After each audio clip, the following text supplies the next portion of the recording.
আসসালামু আলাইকুম, সবার কি অবস্থা, কেমন আছেন? তো নতুন একটা কাজ নিয়ে আসলাম জোর বাড়িতে। ওই চীনার নাম্বারটা দিছি, ওই চীনায় ফোনই বন্ধ করে ফেলাইছে। এত ফোন আইছে নামাজের পরে দিয়ে, এত পরিমাণ ফোন আইছে, ওই চীনায় ফোনই বন্ধ করে ফেলাইছে। তো সবাই একটা অনুরোধ, সবাই ভয়েস দিবেন ওই লোকটারে। ওই লোকের নাম্বার দিয়ে দিয়েছি, ওই চীনায় ওই সুপারভাইজারের নাম্বার দিছে।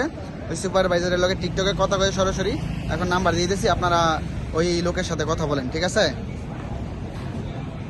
আঙ্কেল, এই নাম্বারটা বলো তো।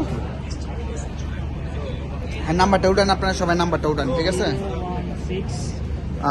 নাম্বারটা হলো 016964872। নাম্বারটা হলো 016964872। তো আপনারা সবাই এই নাম্বারে ফোন দিবেন, তার সাথে যোগাযোগ করবেন কাজের বিষয় হলে।